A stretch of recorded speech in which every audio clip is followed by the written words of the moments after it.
Hello friend, इस video में हम पढ़ेंगे क्लास 10th का संस्कृत। पाठ का नाम है संस्कृत साहित्य लेखिका संस्कृत टू हिंदी। यानी कि इस वीडियो में हम संस्कृत को हिंदी में अनुवाद करेंगे।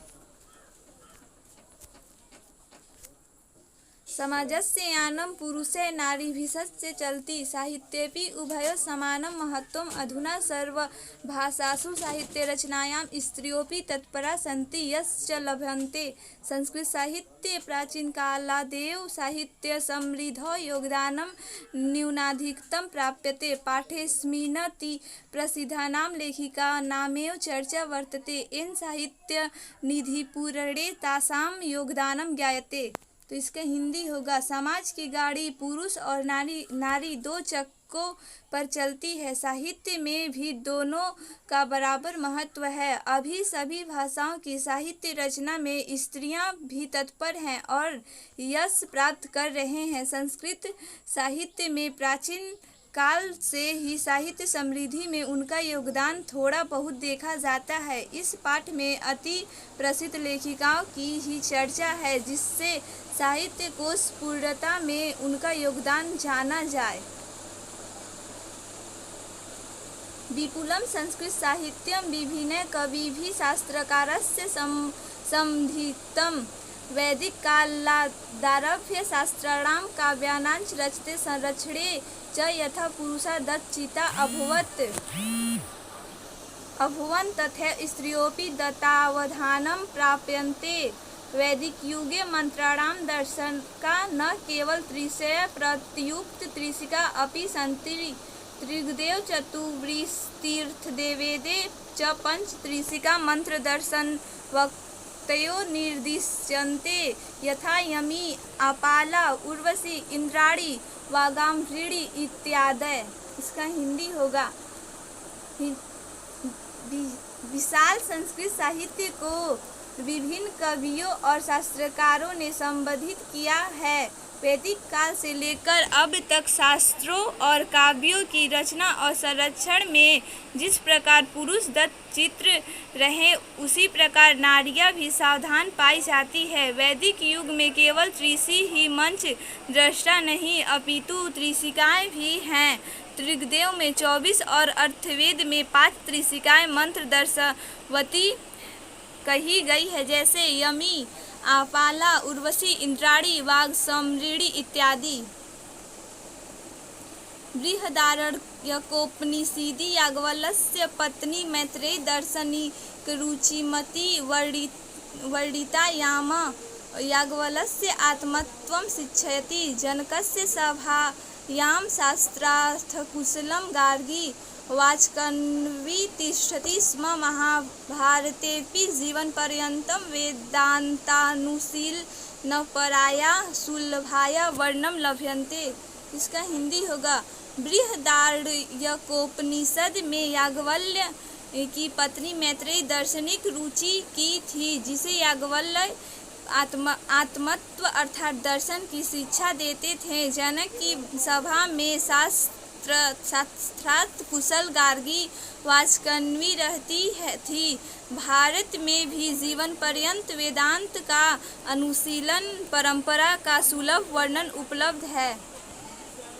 लौकिक संस्कृत साहित्य प्रायेण 40 कवित्राणां सार्धशतं पदानि स्फुटरूपेण स्ततो लभ्यन्ते। तासु विजयाङ्का प्रथम कल्पा वर्तते। सा च श्यामवर्णासीदिति पदेनानेन स्फुटीभवति।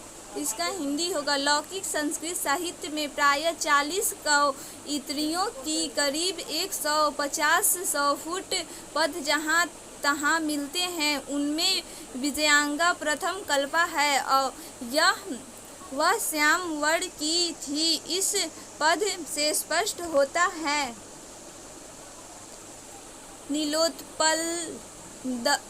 नीलोत्पलदलश्यामां विजयांगामजान्ता वृथैव दंडिना प्रोक्ता सर्वशुक्ला सरस्वती।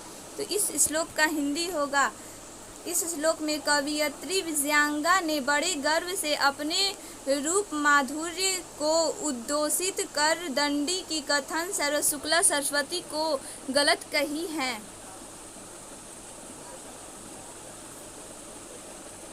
तस्य काल अष्टमशतकमित्युनुमीयते। चालुक्यवंशीयस्य चन्द्रितस्य राज्ञी विजयभट्टारिकैव विजयाका इति बह्वो मन्यते। किञ्च शीलाभट्टारिका, देवकुमारिका, रामभद्राम्बा प्रभृतयो दक्षिणभारतीय संस्कृत लेखिका स्वफुटपदैः प्रसिद्धा। इसका हिंदी होगा। उसका समय अष्टम शतक अनुमानित कहा जाता है।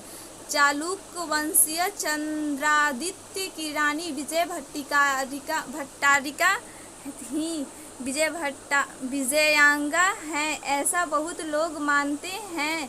किंतु शीला भट्टारिका, देवकुमारिका, रामभद्राम्बा इत्यादि दक्षिण भारत की संस्कृत लेखिका कवयित्री अपने स्फुट सुंदर पदों के लिए प्रसिद्ध हैं।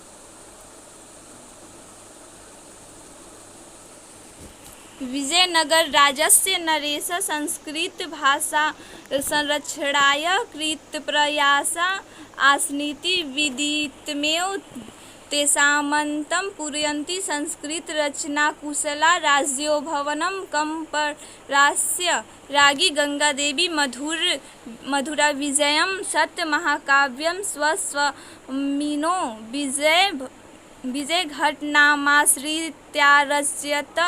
तत्रालङ्कारायां सन्निवेश आवर्जकोपतता तस्मिन्नेव राज्ये षोडशशतके शासनं कुर्वन्तः अच्युतराजस्य राज्ञी तिरुमलाम्बा वरदाम्बिकापरिहृय नामकं प्रौढचम्पूकाव्यमरचयत।